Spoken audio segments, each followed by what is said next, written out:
This is where amazing begins. Comfort zones, default settings destroy companies, kill relationships, and stop people. To survive today, you need skills. You need habits. Welcome to Out of Habit, a train station podcast that gives you better brain habits, belief systems, and behavior to get you to take charge of your autopilots. My name is Karel Herrera, and I have here with me a longtime friend ever since we were in college.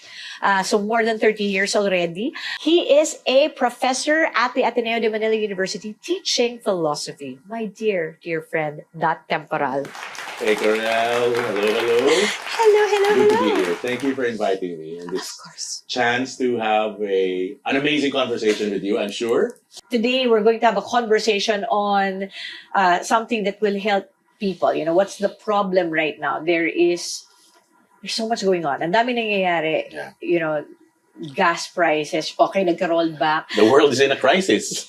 So, may crisis talaga. And alongside that, you know, nung pandemic, magkasama tayo.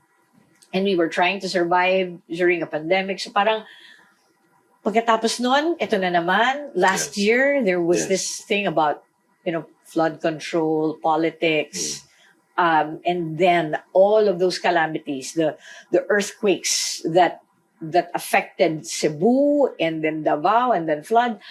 Ang daming nangyayari. And parang the call is always, let's be resilient, let's survive. Pero di ba parang nakakapagod nang maging resilient? So, what's your take on that? You know, do your students in Philo ask you about that? Well, Pagdating sa existential question. resilience is so much part of the conversation that I have with students, because it's so much part of everyone's life to be resilient, to be able to stand up after a fall, to be able to fight once again. And yeah, resilience definitely is a sure topic in philosophy. Di ba sa Philo parang pinag-uusapan yung meaning of life? Yes. Right? Yes. So, ano itong meaning of pain? Bakit merong ganito? I'm sure lumalabas yan. At ikaw rin tinatanong mo rin Oh, yeah. siguro yan. Lalo na pagka may ganitong crisis like what's happening now with the war in the Middle East, war in Iran. There's the oil crisis that everyone is suffering from these days. So yeah, a lot of people hurting. Yeah. A lot of people are hurting in the world today, especially this part of the world, especially in our beloved Philippines. And you and I, one way or another, are so much part of that. No one gets exempted if the crisis is on the global level. Yeah. And so yeah, resilience is definitely a first response. Right. And ang dami rin kasi na hindi siya isolated case eh. Hindi lang yung, okay, meron tayong war, and some of us would probably feel na ang layo naman niya eh. So parang hindi natin nararamdaman yung tragedies, yung mga ganong klaseng problema. Pero nararamdaman natin because of the oil crisis, the energy crisis, may nararamdaman tayo doon. Yung, oh my God, nararamdaman mo na ba doon sa pag-grocery pa lang? Kung Yes. paano mo pagkakasyahin yung mga Yes. babayaran natin. But alongside that, ang dami, may trabaho pa tayo. May deadlines. Hirap din ang industries and companies right now, because corporate, you know, in corporate world, yung mga clients, nagtitipid din sila. Yung resources nila, yung mga empleyado nila, a lot of these things are getting affected. Plus, may problema pa tayo sa buhay. I mean, you know, we go through grief, or some of us are going through problems with their kids, problems with their Different marriages. challenges, right? Including these days, financial challenges, Yeah. performance challenges at work. This Yeah. is, I'm sure, merong epekto ang crisis na nangyayari ngayon sa performance ng ating mga professionals, ng ating mga corporate workers. Oo. The millions and millions of corporate professionals across the Philippines, they are certainly experiencing yet another crisis. Katulad Yeah. sinabi mo na parang bugbog na tayo, lalo na dito sa Pilipinas, kung ang pag-uusapan crisis. Here's yet another crisis. This time, it's not, we have nothing to do with it. Yeah. We have nothing to. We are simply the Recipient. recipients Oo. of the decisions, the global decisions, global forces that now are making us all feel different levels of pain. And So I people think, are hurting. what, nararamdaman siguro to ng maraming tao, yung pagod na. Pagod na ako. I mean, minsan naiiyak na lang ako pagka minsan iniisip kong isa pang araw, pagod na. And I'm sure many people can relate to that. And do we give up? Lalo dun sa lalo dun sa level ng employee. Yes. The hardworking Filipinos, our fellow hardworking Filipinos all over the country, who go to offices, go to their jobs. Can you imagine if once you receive your payslip or once you withdraw your salary, you realize that now because of the crisis, you're able to buy only fewer commodities. You can only afford smaller amounts of fuel for your vehicle. Correct. Yung budget mo para sa groceries, Oo. biglang in the space of 1 month, pag tinignan mo, hindi na kasya. Correct. Hindi na kasya yung hard-earned money mo. And I'm sure that brings a lot of people to what we say in philosophy, especially in existentialism, yung experience of anxiety, angst. Angst. Ay, Yan, doon ba yung- galing yun? Yes, Anxiety, from, angst? From philosophy. Yung angst is more than anxiety. Okay. Anxiety is so much part of angst. But angst includes anxiety, fear of the unknown, lack of faith in the bigger picture. Angst is pain, right? Angst is experienced as a kind of pain. Okay. And yet it is more than pain. That's why we can talk about it universally. People can talk about it because each of us, every one of us, has gone through some experience of angst. It's more than pain. It's a human condition. It's the way a human being experiences life. And always it's caused not by our own making. Ang dahilan lagi, merong dahilan, merong explanation. At kadalasan, crisis nga ang dahilan ng angst. Ng isang angst. Ng isang angst. Oo. Natatandaan ko nung college tayo. Kasi magkaibigan tayo Yes. more than 30 years na, no? So, nung college, feel natin yung pinag-uusapang angst.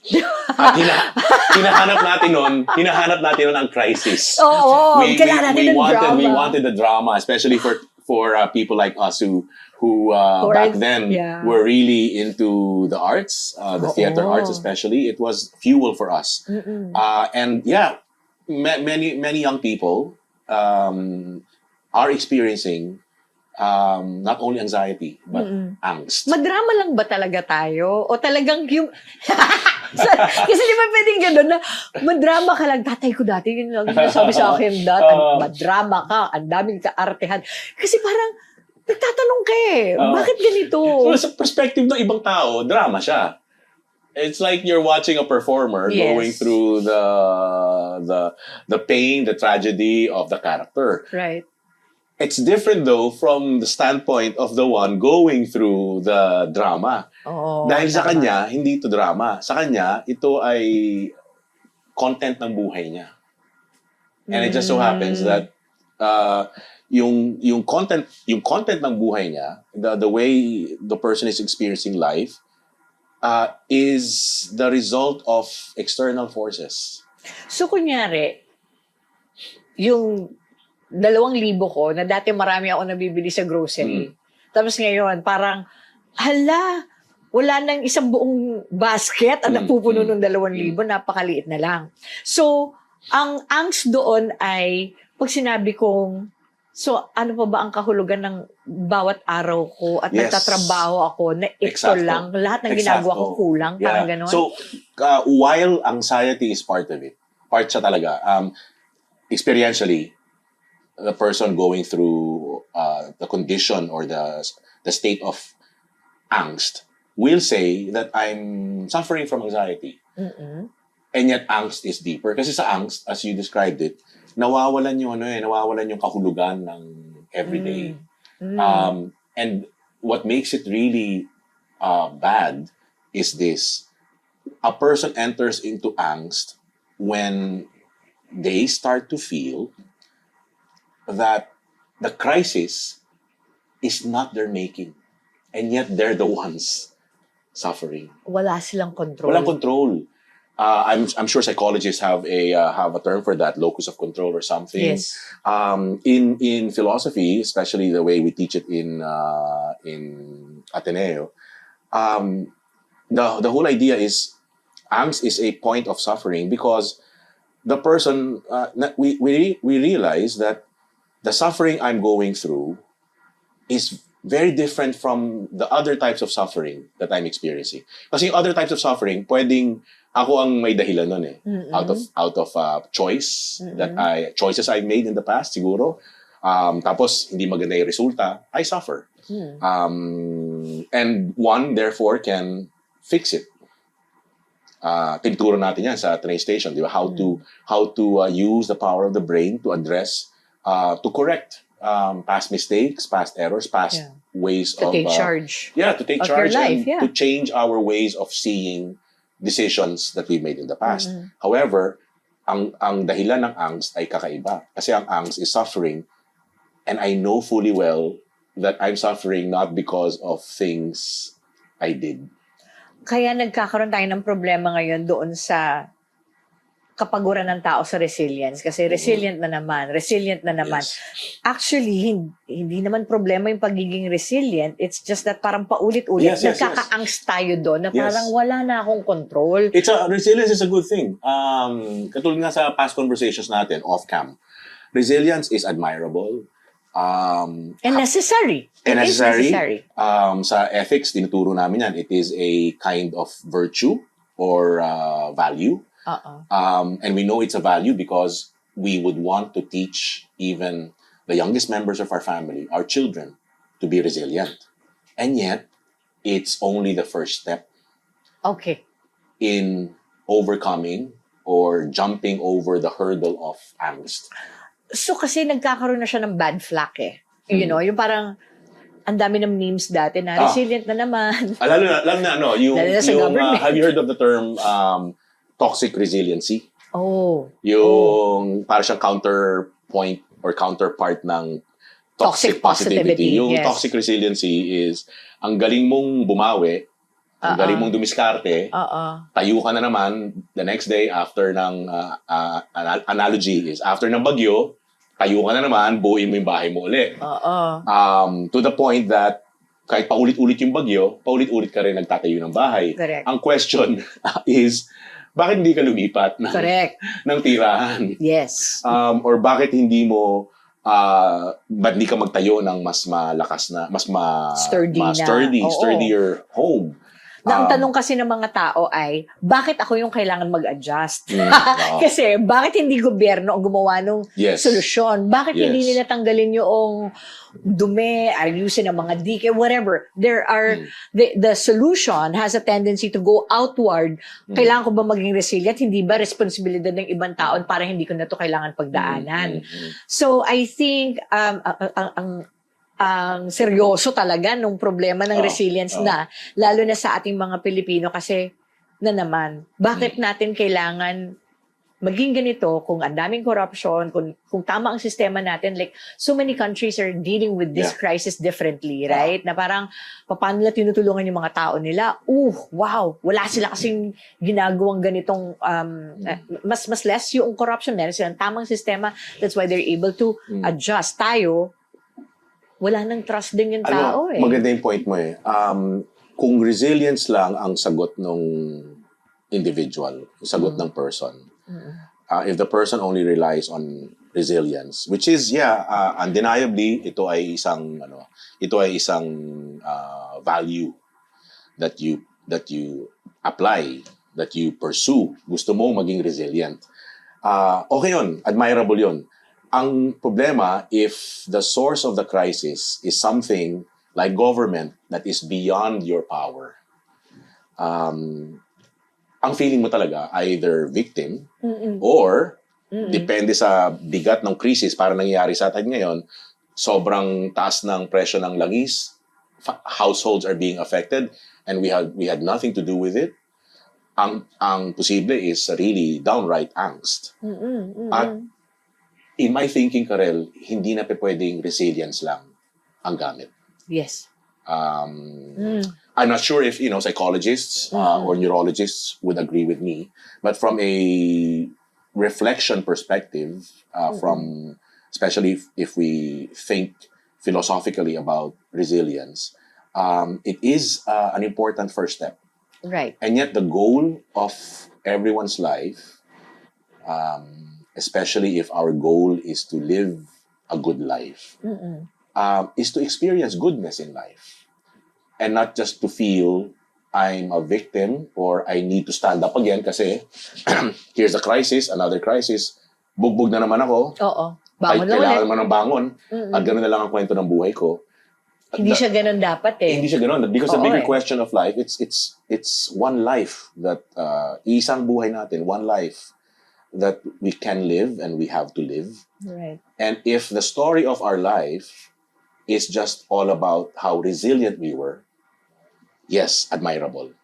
And yet, the goal of life is not just to stand up after being beaten down. Correct. The goal of life is to flourish. The goal of life is to be prosperous in our experience of goodness. Kaya yung tanong mo kanina, hindi ibig sabihin na, okay, resilient, palakpakan natin ang resilient dahil binaha ako, lumusong ako ng baha, inayos ko yung bahay, nawala yung baha, binaha na naman ulit, lulusong lang ulit ako. Yung paulit-ulit, hindi siya ganon. And then I don't have the data. This is not evidence-based, but on almost anecdotal. Then you have the resilient person who is already practicing toxic resilience or toxic resiliency because ang illusion is, kita mo, ang galing kong bumangon, ang galing kong bumawi. Naging badge of honor. Naging badge of honor. Tapos Oo. yung recognition niya sa sarili niya is yung repetition of pagbangon.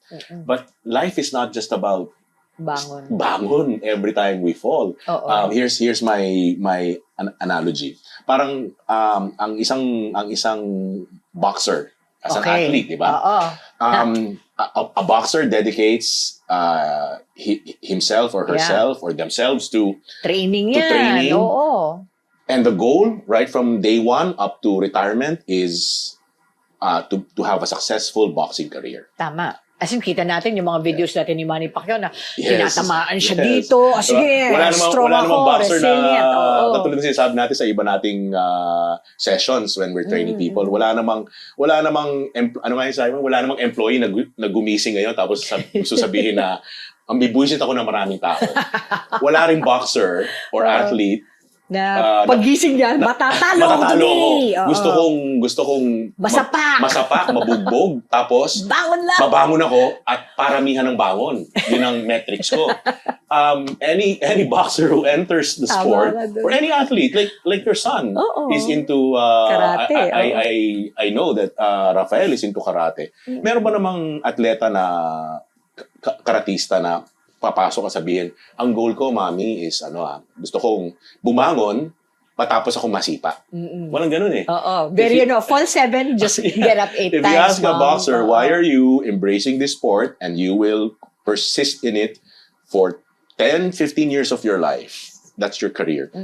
Ang sagot ng boxer is because I want to succeed. Yeah. I want to be victorious. Yes. Right? Now, Wins are a part of that, but at the Yes. same time, also growth. Yes, Right? and Not standing up. necessarily, yeah. and standing up after being beaten down is part of it. But what do we say of a boxer whose entire career is all about getting beaten down, getting knocked down, stands up, and loses every single match? Then that means he didn't learn his lesson. That means he did not hit the goal. Yeah, That he set for the self and the goal that has been defined by the sport. Maybe he doesn't know the goal. Yes. Maybe other people who are just getting up doesn't know the goal. Or What is maybe- the goal? Or maybe hindi nakinig sa coach or Oo kulang nga. ng training. Oo nga. We can think of the explanation kung bakit masakit man sa Tagalog pero napakaganda ng Tagalog na word na ito. Bakit siya talunin? Kasi baka ang pagbangon niya hindi dahil sa pamamayag pa. Kailangan lang niyang bumangon para Yes. bumangon. Para bumangon. Para lang makaabot dun sa final round. Hindi niya goal, sino na itong isang favorite author mo? Stephen Covey, di ba? Yung begin with the end in mind. Ang goal ng ganitong klaseng boxer is bumangon lang. Oo. And yet, Hindi yung magtagumpay. hindi yung magtagumpay. When you ask Mamayag a pa. boxer, especially one who has the right goal in mind, what is your goal, boxer? As an athlete, as a career sports person, what is your goal? Victory. To win, to succeed. Measurable yan sa larangan ng sports. I-apply mo yan sa larangan ng buhay. What is the goal of this one life that we have? It is not to suffer, although the Buddha said life is Life is suffering. suffering. It is part of the deal. It is. As I tell my students, Yeah. you want to stay human, you find yourself living a human life in your world today, and you want to stay human, there's only one condition: continue to live. Yeah. You live the human life. And what is the goal of human life? The goal of human life is victory. The goal of human life is Yeah. Yes. to have a good life. You know, yung metaphor ng Buddhist na, you know, the mud creates the lotus. You know, Yes, the mud yes, is necessary for the lotus. The output or the goal is the lotus. It's not the Beautiful, mud. Alam mo beautiful. yun? Yes, Yung yes, gets mo? yes, Yung yes, parang yes. necessary yung mud. Ah, Pero hindi yun yung... necessary step siya. Necessary siya. Yung makipagbulong ka Parte dun siya. sa putik. Oo. Look at the mud as well. But the real goal for the eyes is to have a sight, a vision of the lotus. The lotus. And I think, yun yung ano ang ganda-ganda nung, naiiyak ako kasi yung angst natin nung kabataan dahil walang hope. Hindi natin nakikita yun That what I realized, you know, what is the purpose of resilience? It's really to survive this world, yes, to get back, to still stay alive. Yes. To That is- overcome, to to overcome. endure. Yan. What Yun ang mga for? goals ng resilience. What Yes. for? Yes. Parang meron pa rin mas mataas doon Is it to have hope, Yes. to have a hopeful life, that I don't get to just live this life this way? What is the meaning of it? So to see the beauty of it na Yes. nawala or na-overcome yung angst, or just seeing resilience as just, babangon na naman ako. But to look at, ano kaya yung lotus dito? Ano kaya yung gold? Ang ganda nung nung Dito. imagery mo, nung symbolism na yan. And in my thinking, resilience, nasabi ko kanina, resilience is a necessary first step. And we truly admire people who have developed resiliency. Yeah. And yet, it's incomplete. Because if the perspective o ang point of view natin is the ultimate goal in life, Yeah. what many moral philosophers call the highest good. What is the highest good that we can attain? It's not to be resilient. It is to succeed in life. Translation, it is to have a meaningful life. It is to have Yes. a flourishing life. And you're talking about, if we talk about flourishing, di ba? It's positive psychology. Martin Seligman yes. Talks about that. You know, So Dr. may may intersection point ang philosophy and Philosophy. psychology Galing, no? through Martin Seligman's And also research. neuroscience, And neuroscience, Meron na rin exactly. siyang intersections. And I just wanna go to one of your backgrounds. Hindi ko nasabi kanina na you used to be a Jesuit, right? Yes, so yes. for years, you're a brother dot to Yes, all of us. yes.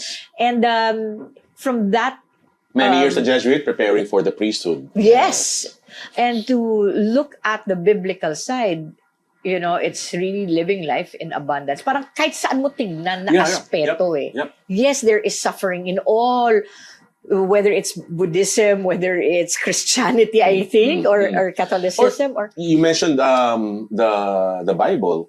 In the Old Testament, what is God's goal for the chosen people? It is the promised land, victory.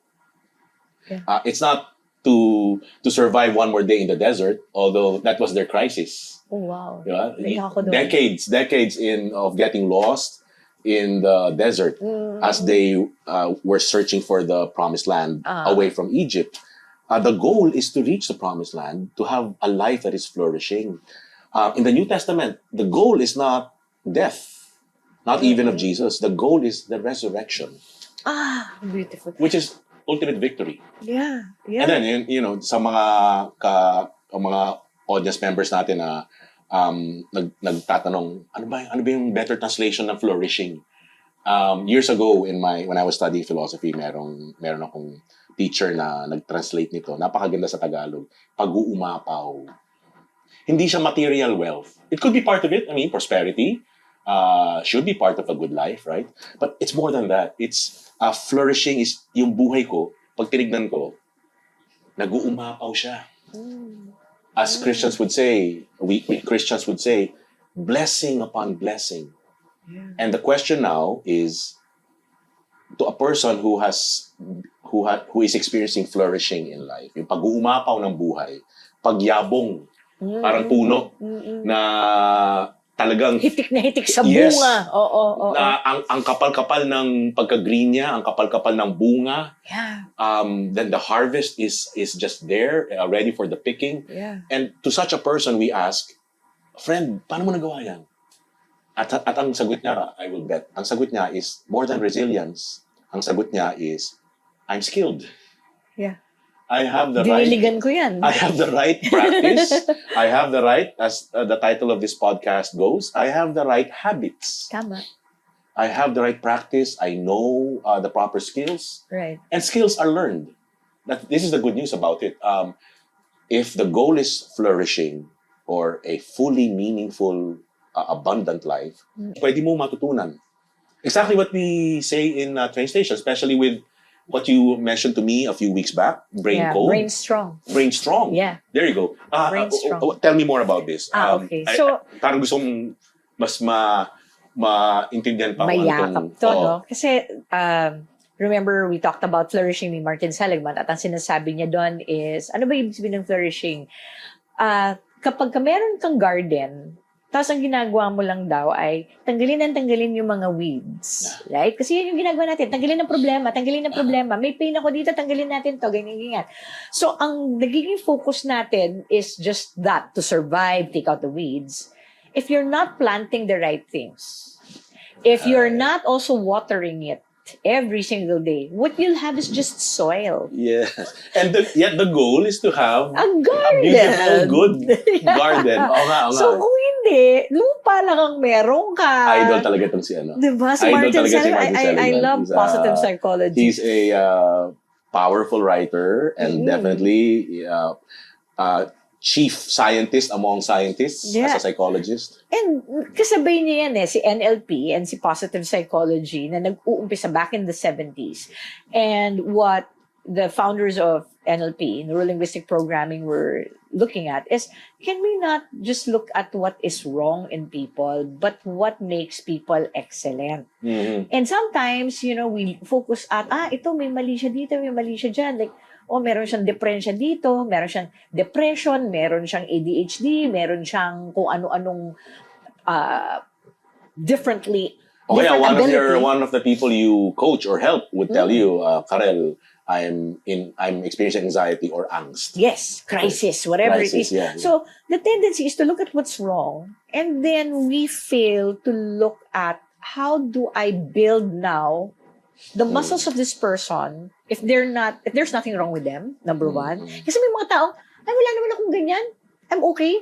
The mental and spiritual Well-being of that well-being. person. Or meron din kasi mga taong, yes, I have this. Like, I have ADHD, right? I have ADHD, I have HPD, histrionic personality disorder, na people will look at it as something that's wrong, but it's also my superpower. It's something that makes me amazing. different. Yes. So, it is not just looking at, Brain Strong is not looking at things and why it's broken. It's looking at how do you rise above? How do you use whatever it is that you have to make you stronger and better?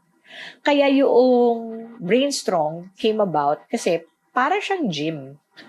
Para siyang brains gym. Ano ang ginagawa ko araw-araw para i-build yung mental muscles ko? Let's say, wala naman akong crisis, wala akong problema, para malakas ako. Tumataas ngayon yung immune system ko. Pag hinarap mo ako sa crisis, ready ako. Yes. Healthy ako eh. Yes. kaya ko yan. Now, hindi ibig sabihin na dahil brain strong ka, hindi ka nasasaktan.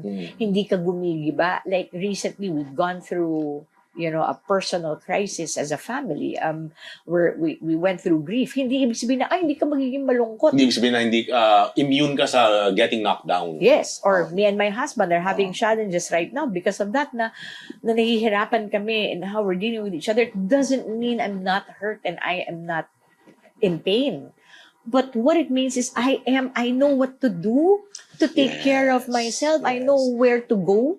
You're saying this is what brain strong means. Brain You strong. know what to do. Alam mo, equivalent niya sa tinuturo sa mga estudyante. Or kami ng mga kasamahan ko sa Loyola School, sa Ateneo. Isa sa mga pinaka-favorite topics sa philosophy, yung topic, usapan ng freedom. Di ba? Meron kang choice. Free will. Ikaw ang namili kung paano mo sasagutin, haharapin ang crisis. And what we're saying here in this conversation is, let it also be part of your choice what to do after you have overcome, after you have applied resilience. What then? How do you make your garden beautiful, which is the goal of gardening? At pwede rin naman kasi din, no, Dot, na pagod ako ngayon. So, wala akong oras mag-garden. Yes. Kasi hindi lahat ng garden naman araw-araw ay tinataniman. Yes. Kailangan mo rin yung, oh my goodness, I had this conversation with this wonderful woman. Her name is Sister Harriet. And she said, let your fields fallow. It's part of that. Yung part na wala kang gagawin and allowing it to just be. You let your fields fallow. And because you're tired, because you're going through something, you're grieving, I'm letting my fields fallow. Oh my gosh, ang ganda niyan. And at the same time, I think yung ibalik mo rin yung choice, na choice ko yon na mag-follow. Wala akong gagawin. Choice kong magpagaling din. Choice kong magka-hope. Kasi I think the desperate thing here is when people start realizing, wala akong magawa. Hindi ko choice yan. Yes. Biktima ako ng circumstances, biktima ako ng crisis nito, therefore wala na akong choice. And yet, if you really look at what's possible for you, we always have choices. Even our response to the crisis And that's is a why choice. I have trained in Brain Strong. That's the training. Yes, I feel bad. Yes, I can't do anything about the situation. But the heck, I'm gonna grab this by the reins and say, what can I do? Kaya nga, alam mo, I've known you to be both a teacher and a master practitioner of NLP, Of life. neuroscience, and yes, life, applied to life, right? And I've always, when I want to bring down what I've learned from you in a nutshell, I always tell myself, well, ang tinuro sa akin ni Karel in this session or in that other session is basically how to make better choices based on my skills. Hindi lang yung, pwede kasi akong mag-choose ng alternative. Ang choices ko, A, B, C. In my mind, pwede sabihin, alam mo, ang tamang pathway ay A. Correct. Good. Inspired na ako nun. Pero wala na akong ginawa.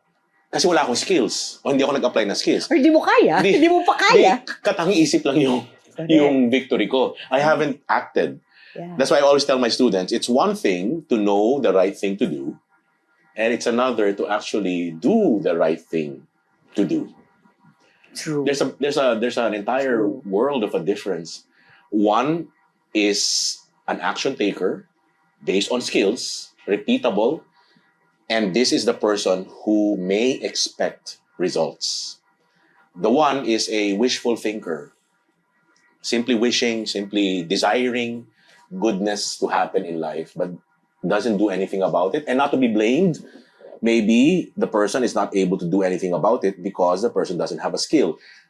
Hindi na iba sa... Skill, walang agency. Walang agency. What we always talk about in positive psychology is they have a goal, Yes. pero baka walang agency, hindi niya kaya. At yung salitang ginagamit mo dyan before sa NLP years ago, naalala ko, is resource. Resources. Walang resource, di ba? Correct. Ang analogy ko dyan is, it's like asking a child to write words when the child has not yet learned how to write. The child will fail. Yeah. Even if the child knows, kahit sabihin mo sa bata na, okay, the right thing to do is to be able to write this word or your Right. name. Pero hindi pa niya natutunan, wala siyang skill. Right. That's why I love the whole idea that, ito, galing din sa ito many years ago, that the brain is capable of learning Yeah. skills for life. It is, ano nga yung term mo? It's flexible, it is agile. Law of requisite variety. Yes, it is capable of learning, Yeah. forming different pathways. Yes, and if you say to somebody kasi, there's this thing that I teach in Brain Strong, it's the gap analysis, right? Yes, yes. How do you analyze now the situation? Kunyari, you're grieving right now. Okay, what's your goal? It's not to be happy. Or let's say, Diba? for the many folks who are watching this podcast, let's say an employee who is going through the challenges of making ends meet because Oo. of this oil Hirap ang crisis. buhay, Ano yung niya? So, ano yung goal mo? O, kunyari, sabihin niya na magkaroon lang ng financial stability. Hindi yung goal yung parang maging bilyonaryo ako ngayon din. Hindi siya ganun, di ba? Wish yun. Nangangarap ka. yes, Pero kung yes. sabihin mo, gusto ko lang maangat sa buhay, mawala sa utang ko, magkaroon ng stability dun sa buhay ko. Pwede yun na muna yung goal niya, di ba? And then, ano yung agency? Kaya mo ba? Ano yung alam mo? Agency, yes. Ano yung resources na meron ka ngayon? Kasi baka hindi mo lang alam. Baka kailangan mong matuto. And when we talk about the capability, the more resources you have, the better the solutions Yes. you're able to have. The better the pathways. Yun yung letter P. So, GAP is Goals, Agency, Pathways. Ano yung path ko? And the better choices you can make. Ano yung Right, first right. step ko? Kasi ang first step mo, sa first step ng isang taong talagang, hand to mouth lang ang existence nila, iba. As compared to the multinationals and the CEOs of those companies, na mayayaman, magkaiba ang points ng steps nila. But I guess the same thing is this. In everything, what do you want? Yan yung laging tanong, what do you want? Okay, we want to be resilient. We want to be resilient for what? Right. Because I want to be better. I want to be happy again.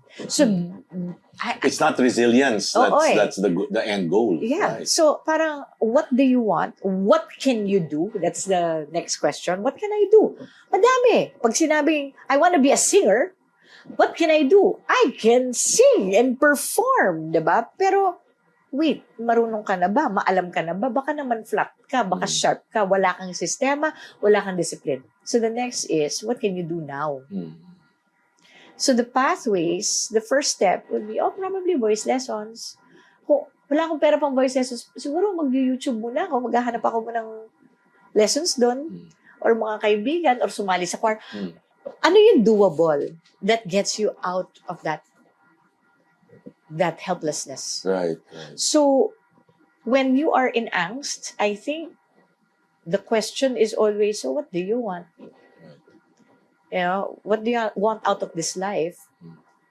What can you do? I can change the world. But I can't do that now. I'm going through something. So what can you do now? Now. Is it just to breathe? Is it to read? So that's the focus of what we do. In train station, it's always, let's get back the choice. The thing that I hate and what I always do that to sa mga taong kausap ko, lalo na pag nag-uusap kami ng mga kino-coach ko or ng mga clients, is pag sinabi nilang wala akong magagawa, and then what? How do you take charge and say, victim ka ba? Diba? Kung victim ka, ito yung response mo. Or victor ka. The answer to the question, what do you want, is equivalent to what is your purpose? What is the purpose of this struggle? What is the purpose of your resilience? Diba? Higher siya. And you know what? While you were talking, it reminded me of there was once upon a time in my early years of teaching philosophy, I I required my students to read a text or a book by Viktor Frankl. Wow. Um, Man's Search for Meaning. yes, Yeah. yung sinabi niya na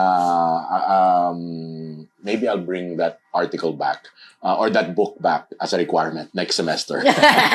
So, naalala ko, listening to you, naalala ko yung sinabi niya, and I can just paraphrase. I didn't memorize it. But something like, anyone can go through, so long as a person has a why to live for. Why am I living? Why stand up for one more day? Why go through one more day? That person can go through anyhow. Oh, wow. It's an attitude of, there are many things in life that are not of my making. Yeah. They happen to me, they happen to everyone else. That's human life. And yet, the way I will define my purpose as a response to those crises or those challenges is my own. My freedom, my brain strong, my skills. Kaya hindi, And if your brain strong, kung sasabihin ko lang, hindi ko to dahil pinopromote ha. Kasi kung mas malakas ka, mas madali kang makapili ng mas tama. yes. Kung hindi ka kasi malakas, ang dali mong mabugbog. Ang dali Yes. mong mabully into submission and say, give up na lang. Ayoko na lang. Pero kung napalakas mo yung tamang muscles, then you can rebuild easier. Mas Yes. madali na, sige, pipiliin ko yung tama. Now, so gusto kong yakapin yung sinabi mo kanina na yung desert metaphor mo. Na hindi naman gusto ni God na ang focus mo is just to survive that Yes. desert, di ba? Na parang it is really to get you towards the promised in fact, land. it wasn't God who put you in the desert. That's right.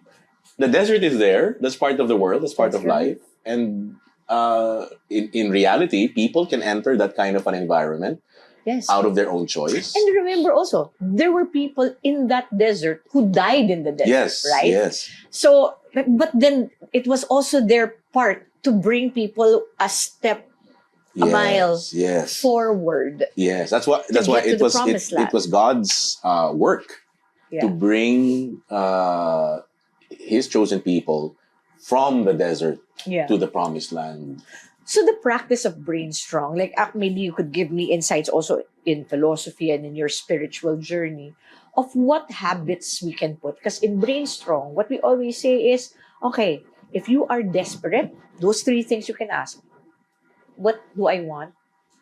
What can I do? And what can I do Mhm. now? The habits I help people with kasi that is like, one is savoring.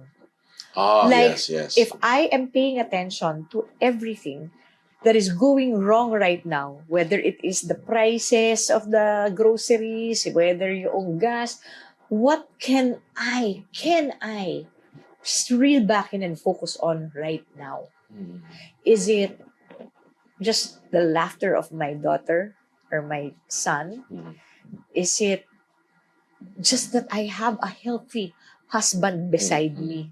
Or dun sa mga namumblema, namimilipit dahil sa pagtaas ng gasolina, pag nagpagas yung kotse nila. The focus could be the fact that I have a car to begin with. Yun na lang, may kotse pa rin ako. Well, millions and millions of Filipinos do not have cars Oo. and are suffering differently. Ako, in the case of this person, ang suffering niya is nandun sa Yes. sa pagtaas ng presyo ng langis.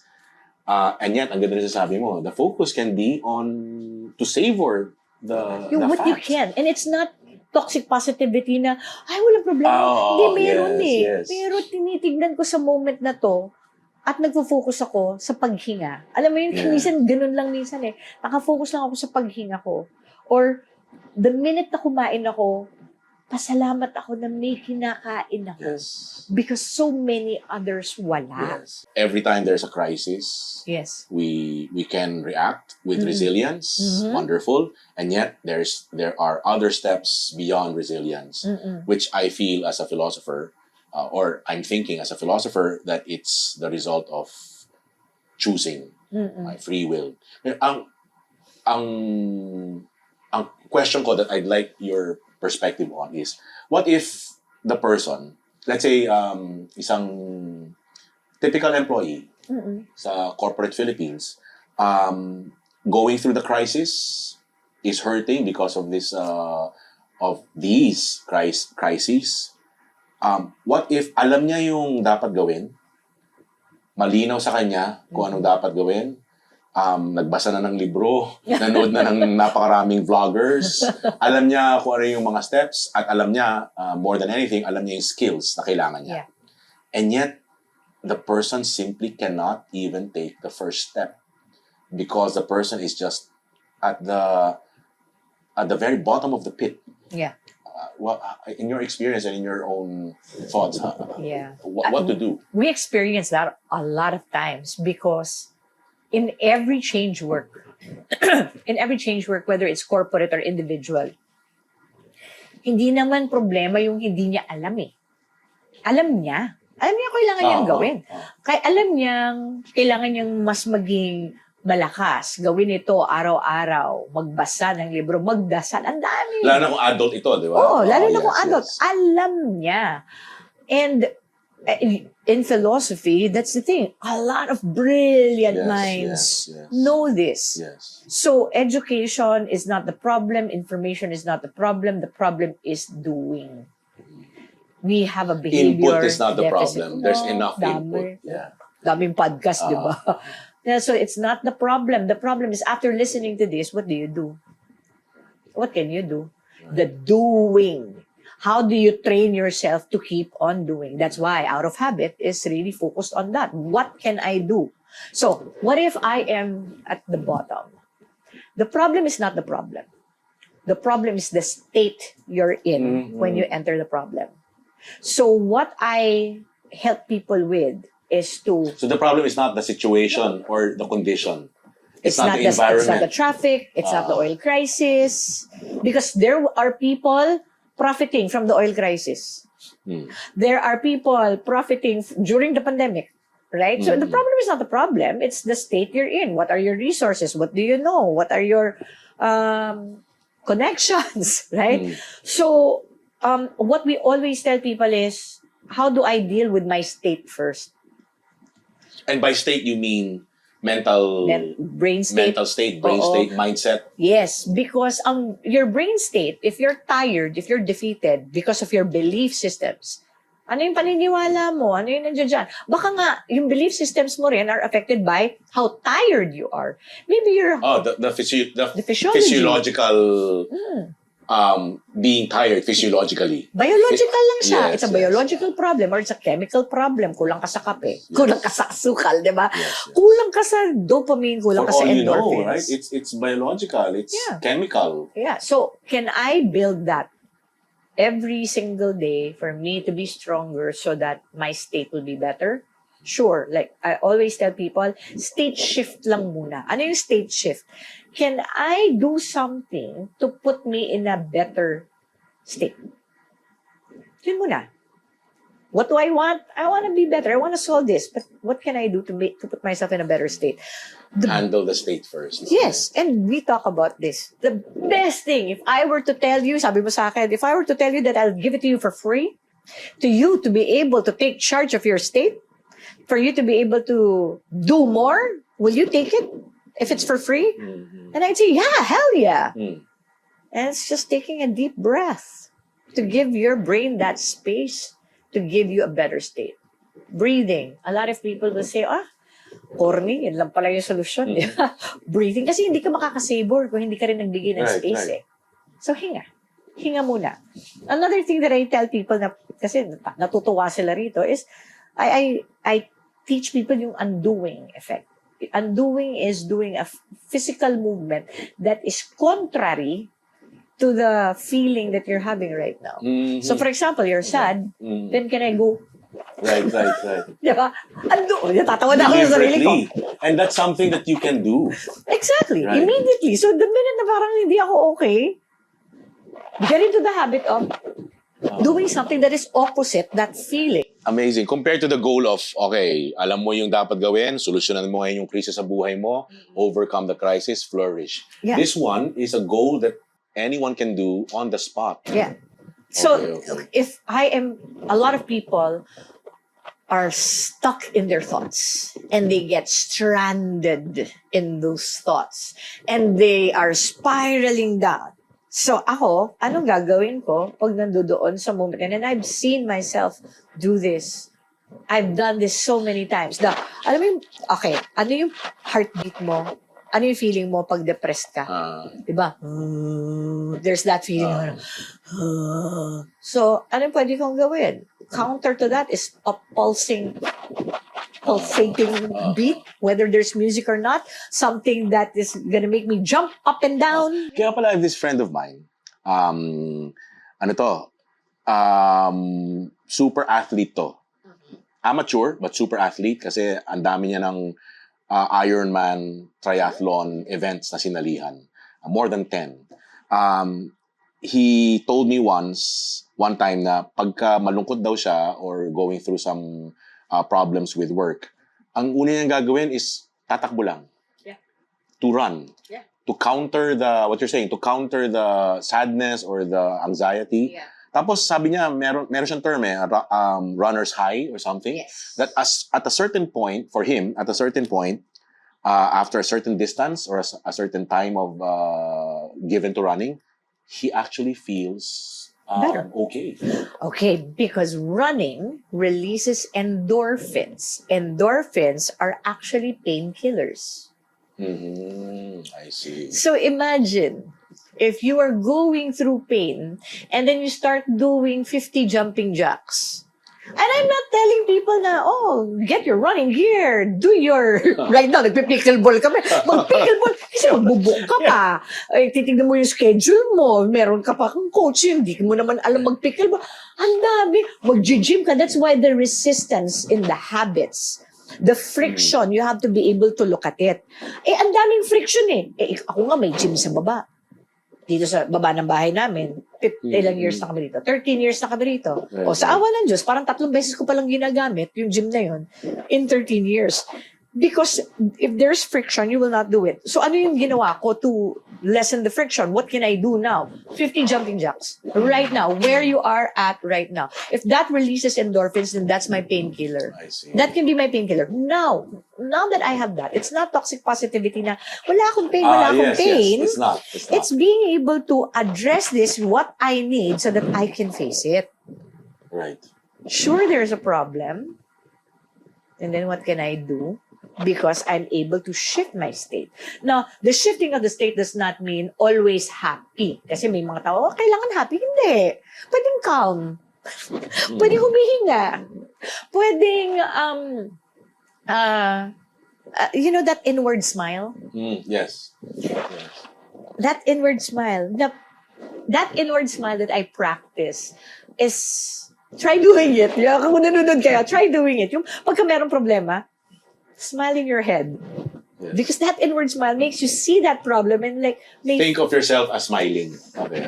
so para, interesting. Susunod nga, no? Susunod nga yung muscles ng face, to smile. Diba? That's so true. So, kahit minsan naiinis ako dahil ang kulit-kulit ng anak ko. Ano yung inward smile? It's not that I am mocking the situation or like I am tolerating my child, but I am smiling inwardly because look at this child. This child has, her own ways. Different from mine. At kulit-bulilit. Itong batang ito. Parang, Sa napapangiti ka na lang. Yeah, ano kaya dito ang contribution ko? Right. Diba? Ano kaya dito yung kasalanan ko? Yeah. So, in a way, again, it's not that I am helpless in my parenting situation sa anak ko, but the inward smile gives you that sense of fascination, that capability na, alam mo yung parang, eto eh. And surely these actions can be done by anyone Yeah. who is going through a difficult time, a challenging time. And it is changing the state. Yes. Just change your state. And it can be as simple as hugging. Can we talk about this instance wherein you had a challenging moment with Bambi, your wife, and that in my relationship, your relationship, Yeah. right? And then and that you said this to me that Yes. you were not talking for Yes. quite some time. Yes. This was many years ago. Yes. As in our first, let's say 5 years of marriage, we are now on our 22nd Wow. year of marriage. Wow. But in the early years, just like with other couples, it's up and down as we got to know each other better and adjusted our lives Mm-mm. to align our lives with each other. Siyempre, may mga difficulties. And there was a time that I had to consult Karel. I had to run to Karel to ask, what am I going to do? In a nutshell version, No, there's this time that you watched. yes. You asked her So to watch. the situation was we were not my wife and I were no longer talking. Haven't had a talk maybe for 2 weeks already. Just silence. And then I asked Karel for some advice, and then it so happened that at that time there was you gave a talk, Yeah. a very big talk. Yeah. I won't tell the details anymore, but it was a big talk in a big venue. I won't mention the venue anymore. Basta Because 11,000 they people might yun. think, they might think sponsored tayo nun. Oo nga. Baka naman. It's one of the biggest venues in the Philippines, then and now. And basically, Karel just gave a 1-hour talk. Yeah. And it just so happens that my wife dropped by that venue, that event, because she brought our daughter along to see me direct the event. I was back then I was still into events, directing events. And then, yun, kwento mo yung, one of the things that you taught the audience. The undoing thing is that when I tell them, pagka mayroon kang problema, harapin, subukan mong gawin to, lagay mo yung dalawang kamao mo dito, tapos gumayan ka. So everyone was just laughing. All 11,000 of them were laughing so hard. Bago mo buksan yung babayaran mong bill. Correction, diba? 17,000. Oh, 70. Yeah, Wow. 70,000 in that venue. Wow. Right, for that event. So, it's like, may away kayo ng asawa niyo, gumanon muna kayo bago kayo magharap. Right. Which, you told me right And after then that. the story ends amazingly because when my wife was about to go home with our daughter, syempre magkahiwalay kami kasi nga deadmahan sa mag-asawa. She looked at me as I was finishing up on my work at the technical booth. And she looked at me, she called me by my nickname, yung term of endearment namin. And she said, Oh, tapos tumawa ako. Tumawa rin siya. And then I'm we crying. understood each Yeah. other. We Yeah. understood that it was our way of reconnecting. yeah. And after that, we were able to talk about our concerns. The relationship moved on, and look at where we are now. 22 years successfully married, and looking forward to many more years. Kaya I'm a recipient of those skills that we teach Yeah. in train station and Kaya ako in our naiiyak lives. no? Yeah. Naiiyak ako kasi parang, you're my friend. And, there are people na who would hear my talks in training. Sure, I love the fact that we make a difference and they get to laugh for a few hours. But when it is in real life that you do it, you apply it, and you use it, that's the true magic Yes. of what we do. And for all we know, here in front of these cameras, I really want to say thank you once again to you, my good old friend. Ah. I've said thank you about that time in my life already many times, and yet here I am saying thank you again, because for all I know, that may have rescued or saved my marriage with a simple skill, a simple learning that my wife fortunately heard you teach or heard you say in that event. If there are 3 things that we could recap from this day or this session, this conversation, Yeah. what are the 3 things that hit you the most? And then I'll also give you my 3 things that hit me the most as a recap of the day. Sa akin, one, that in this life of ours, that's just full of crisis. That's human life. We cannot avoid that. We are flesh and blood, we are human. And yet, we do have the power to respond the way we want to, the way we should, to these many challenges in life. Yung second is yung beauty ng ano.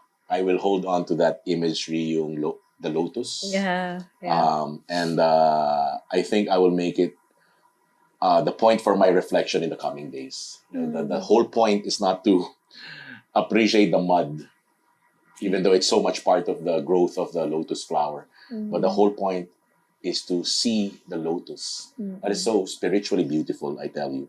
And then the third is this one, yung reminder that just like with the story about my relationship with my wife and how we were able to take care of it many years ago, it's really all about knowing what to do and doing what you can. Yeah. I love that because it gives back the power to the individual. Kasi pag ang tanong na is, what can you do right now? The individual can give answers based on truth. Kung ano talaga yung kaya kong gawin. If it's only to do this, Yeah. then so be it. If it's to run 500 meters, takbo ka lang doon, magpakapagod ka, jumping jacks ka, gawin mo. Therefore, the power is given back to the individual. You have the freedom. You can choose what you can do. And I love the power of can. Kasi it's not a demand eh. Di ba? Pag dinemand natin, okay, this is what I want you to do. And coaches like that will not work. Coaching that way does not work. So it's all about asking or helping the person answer the question, what can I do right now?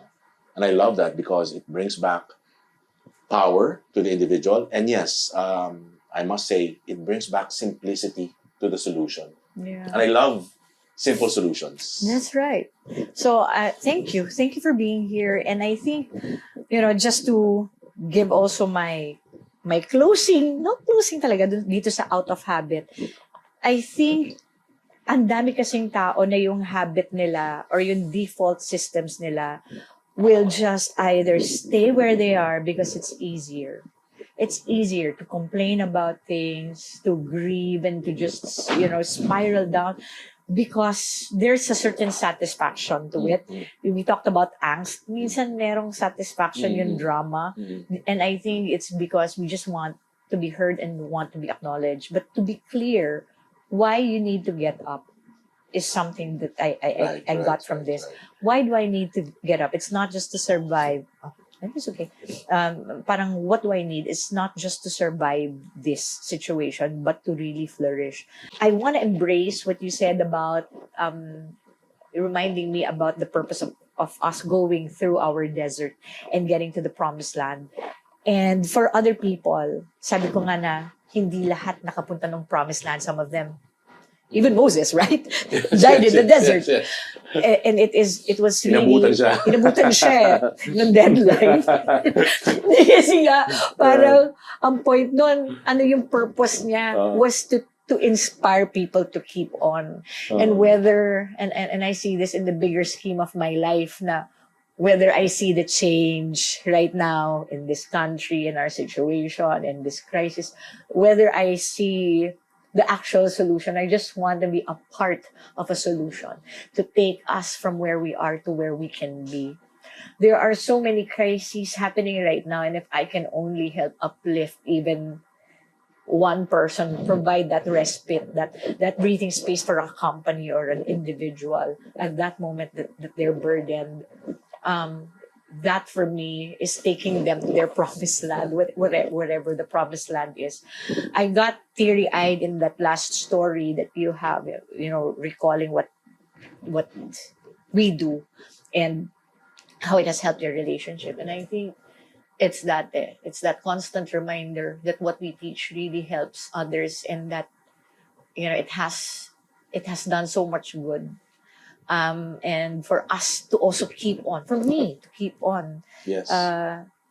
just doing what I do, to keep on showing up, because what I do what we do, what we can do together is so powerful if we just look at what can be done. So, maraming salamat. Amazing Masarap ang conversation. Amazing My friend, conversation as always. Our conversations Thank you, can thank last you. till madaling araw. So, with that, thank you so much for joining us at Out of Habit. My name is Karel Herrera, and we'll see you again. Thank you.